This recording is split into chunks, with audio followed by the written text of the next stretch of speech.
Hi everybody, I'm Keith Howland with the band Chicago, and I'm here to talk about Egnater products. As you can see, I'm a fan of green things. I have a green guitar, I have a green rack, and I have one of the only two Egnater green IE4 preamps in the world. This preamp was underwater in the Cumberland River flood in Nashville, Tennessee. This rack, well, it actually wasn't this rack because I had to replace the actual rack itself. This sucker was underwater, and I thought it was completely dead, and I sent it back to Bruce. He washed the circuit boards, replaced the tubes, cleaned everything up, sent it back, and it's, working like a charm. So that's the kind of guy Bruce is, and that's the kind of stuff that he makes. Going from the original IE4 to one of the later incarnations of his products, this is the 4-channel Tourmaster 4100 head. And I actually have discovered, because I was slaving this head into the rig, so I would have 8 channels of preamplification, that I have the theory that Bruce modeled this head very much after the original custom-built preamp that he built almost 20 years ago, because these channels are while actually a little bit more versatile, because they do have the classic modern switches and the contour controls, and it does have reverb and a density control. Of course, that has to do with the power amp section of the amp.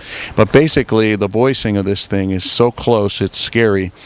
And I won't tell you what I paid for the original custom preamp, but I will say that it was probably about twice of what one of these costs.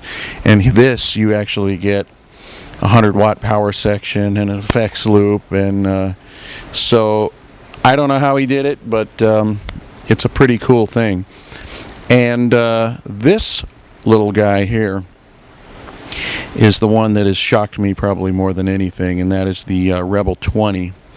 I have at home a prized 1972 50-watt Marshall top that is probably one of my favorite amplifiers that I've ever owned, and I own quite a few. And I went back and forth between this Rebel 20 and my 50-watt Marshall, and except for the fact that it's 20 watts and not 50 watts, this thing is so close, it scared me. It really, it's unbelievable, and especially at the price point these things are selling at, it's crazy. I think he should have sold it for about twice as much. He probably would have gotten more press about how great it is, because the price point is so low that people think, well, it can't be that good, can it? But it's proven to be indestructible, and an amazing tone machine. Dialed back on the gain control at about 11 o'clock, it'll give you almost a Fendery, like Blackface Deluxe-ish kind of breakup, and as soon as you dial it up to about 1 o'clock, you're in full British Marshall land. And I don't know what he did in the gain circuit to make it basically do that thing, but it's really amazing. And then the tube mix control, which I like to blend all 4 tubes together, but you have 6 V6s, which gives you a very Fender characteristic, and then you have the EL84, which gives you a much more British mid-range presence kind of thing. But both blended together, well, it's louder, so to me louder is better anyway, so that's what I do. So that's pretty much, Egnater has been the center of my rig for the entire 16 years I've been playing with Chicago. It's the only thing I've used on stage with the band. Okay, I lied. I used to slave a, what did I have, a Matchless, I think, and an old Blackface Deluxe. But that original preamp has been in there and has been the tone. So if you see any YouTube videos or anything, it's Egnater all the way. And let me show you my cabinets. These are 3 of the Tourmaster 4x12s, which amazingly enough, these are all birch cabinets, just like original early Marshall cabinets, and they have the vintage 30 Celestians in them. And once again, these things are great. I replaced 3 early 70s Marshall cabinets that I was using with these, and these are every bit as good. I got a chance to play through a tweaker for the first time. We did a TV thing for HBO called Funny or Die, and Armando, my guitar tech who owns a tweaker, brought it down for me to just use, you know, as a prop. But it was plugged in, and I plugged into it and played through it, and that was pretty knocked me out, almost like the Rebel, but in almost a more softer kind of Fender-y kind of way. So it's a real different thing. In my opinion, every guitar player should own a tweaker and a Rebel. They're almost no-brainers to me. Super versatile. Those two amps would give you about any tone you could come up with, and for about half the price of a boutique amp. So this is a Rebel 20 going into 3 4x12s. And I can kind of show you just how amazing the tonal variance of this amp is, because right now I have it set up sort of for a Fender-y, broken up, bluesy kind of thing, which is really what I plan to use it for. The gain is set probably at about 10 o'clock, maybe 10:30, something like that. And like all good amplifiers, most everything else is turned all the way up, which is the way it should be.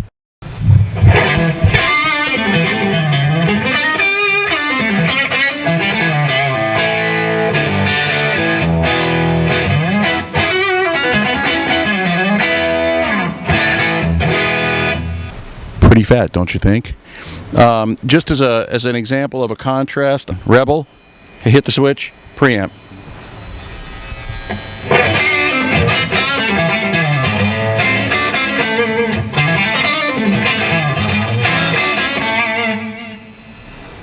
Close.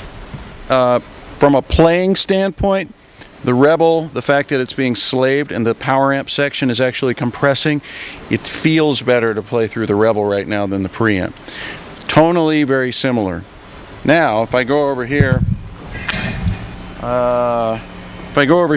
and like I said before, I bring the gain up, say to about 12 o'clock. Let's see. Now we're getting into Marshall land.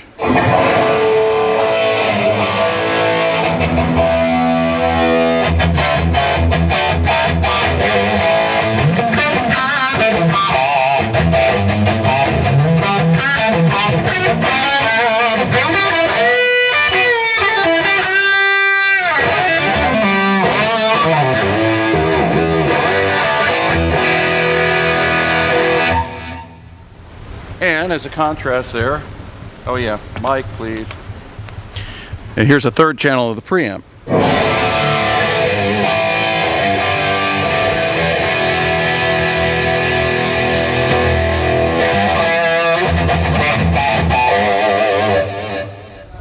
And that's the Rebel again, once again with a little volume discrepancy. The Rebel's a little louder. I don't want to cheat by saying, you know, it's louder so it's better. But pretty amazing. Honestly, I could do this whole gig with this head and a tube screamer, I think, into the rack, because then you'd have, if I set this up borderline clean, breaking up, and then kick a tube screamer in it onto it, like we have here. Is that on? Yep. Just as an example. This is the other thing about the Rebel that's so cool. It really does, they call it taking pedals, but it takes pedals really well. Some amps react well with pedals in front of them, some amps not so well. This one is really, really good for that. And I'll show you an example here. I'll kick the tube screamer in and out. So I'll show you how you can get kind of a clean, a crunch, and a burn out of this one head.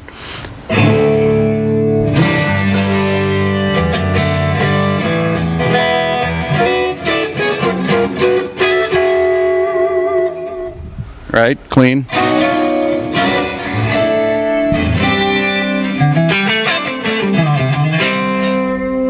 Turn the guitar up a little bit.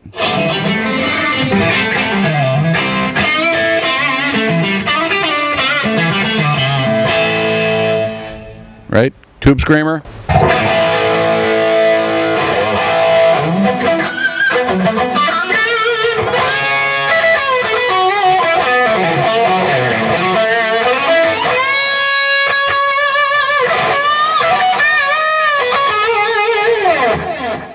That little guy is pretty amazing, and you know, if you're more of a channel switching kind of player, the Tourmaster is a a great choice. And actually, somewhere in the middle, the Renegade, which I did get to play through at one point for a 2-channel head, is unbelievable. Kind of somewhere in the middle of these two. And thanks, Bruce, and thank you, Egnater, and I hope I've covered everything. And please come and see us sometime.